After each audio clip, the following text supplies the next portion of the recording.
I'm here at Dupont Circle, and this is your guide to what you can see, do, and eat here when you visit Washington, D.C. Before we get to specifics, hello, my name is Rob.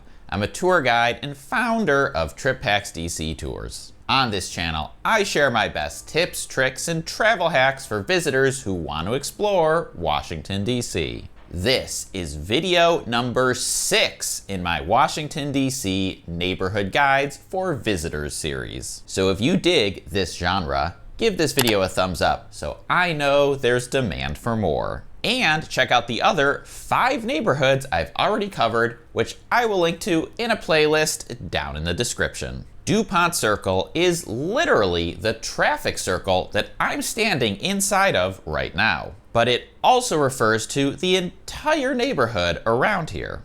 In this video, I'm going to cover everything from where you can stay in Dupont Circle, how to get here, what to see and do, and a few of my favorite places to eat. Washington, D.C. does not have official neighborhood boundaries, but to me, Dupont Circle is the area bounded by 22nd Street Northwest, M Street Northwest, 15th Street Northwest, and S Street Northwest. From a tourist perspective, Dupont Circle is actually a really interesting area because there's such a diversity of things going on. There are row houses, old apartment buildings, new apartment buildings, office buildings, and hotels. Dupont Circle is an area with a lot of solid hotel choices that also feels much more neighborhoody than many of the areas where hotels are located downtown. It's close to the National Mall and all of the federal government sites, but also an area where actual locals actually live,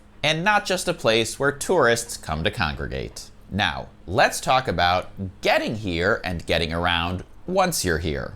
Most Dupont Circle visitors will arrive by metro. The Dupont Circle station is on the Red Line, and it has 2 exits. One on the north side of the circle on Q Street, and the other on the south side of the circle. You can also get here by bus. There are both circulator bus and metro bus routes that run through the neighborhood. There are several Capital Bike Share stations scattered around Dupont Circle, and usually how I travel to this area when I come. You can take a cab or an Uber here, no problem. And I never recommend tourists try to drive here in their own car. Dupont Circle is also walkable from many other places in DC. You can walk to the center of Georgetown in 25 minutes. You can walk to the White House in 20 minutes. You can walk to Adams Morgan in 20 minutes, or you could walk to the middle of U Street in 20 minutes. Now, let's talk about where to stay. There are several quality hotels in Dupont Circle. I think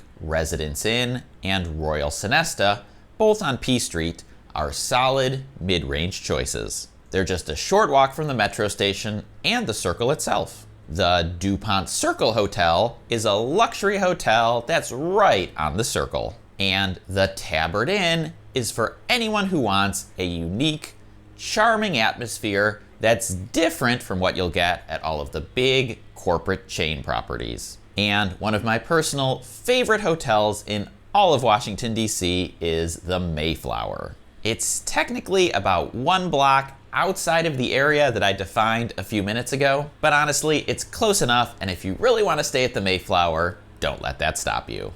Now, let's talk about the vibe of the neighborhood and what you can do here. Dupont Circle is historically known as the primary LGBT neighborhood in DC. And because I'm publishing this video in June, Pride Month, you will see lots of Pride events happening all around the neighborhood. The Pride Parade used to run right through the neighborhood, down P Street and turning on 17th Street. Somewhat controversially, this year they moved the parade to 14th Street, which is outside of the area that I define as Dupont Circle. But 14th Street is a bigger space and can accommodate more crowds. That said, you will find no shortage of pride flags and other symbols all around the neighborhood. Another unique aspect of Dupont Circle is that it is where the largest concentration of foreign embassies is located in the city. As you're walking around, you might find some flags of countries that you recognize, and probably some that you don't. Massachusetts Avenue specifically is nicknamed Embassy Row, but you'll see embassies on side streets and cars with diplomatic license plates, which are special license plates issued by the State Department to countries who are here on a diplomatic mission. I don't personally lead one as a tour guide, but if you're interested in embassies or foreign diplomacy, an Embassy Row tour might be right up your alley. And I will link to the one that I recommend in the description. There are 2 privately owned museums in Dupont Circle that you can check out. The Phillips Collection is the self-proclaimed first modern art museum in America. It has frequently rotated galleries that showcases all kinds of different art and artists. The O Street Museum is a truly unique museum and unlike anything else in DC.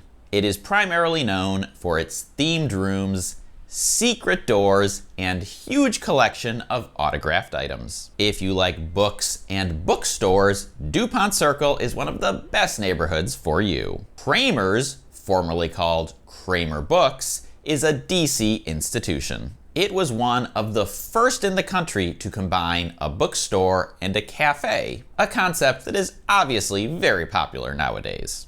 Another nearby bookstore is called Second Story Books. They specialize specifically in used, rare, and out-of-print books. And if the weather is dry, as you're walking past, you can browse the collection that they usually set up on the sidewalk. Another curiosity you might find in Dupont Circle are stairs that appear to be leading down into an old-fashioned subway station. This is called Dupont Underground. It is an art space in what was formerly a streetcar station that obviously no longer exists. I will say it is a pretty cool space if you can experience it. If it sounds like something you might be interested in, check out the Dupont Underground website to see if there's going to be any events that overlap with your trip dates. Now, let's talk about food and where to eat. There are many, many restaurants in Dupont Circle. I have not been to all of them, or even most of them, but right now, one of my favorite restaurants in all of Washington, D.C. is Anju. Anju is a casual yet upscale Korean restaurant, and in my opinion, so good. Right next door is Pupatella, a Neapolitan pizza restaurant, and certified authentic by the AVPN in Naples, Italy. I have been to the AVPN headquarters in Italy and can confirm this certification is a big deal. If you love Neapolitan pizza, you have to try it. Like I said before, Kramer's is not just a bookstore, but a popular cafe. They open early for breakfast and serve all the way through the end of dinner. A popular grab-and-go spot is Compliments Only, which does delicious made-to-order sandwiches. Just be aware that it is very popular, and I wouldn't necessarily call it fast food, so give yourself plenty of time, especially if you're going during the peak lunch rush. The restaurant at the Tabard Inn is another DC staple. And across the street is Iron Gate, an upscale Mediterranean restaurant that is frequently considered one of the most romantic restaurants in DC.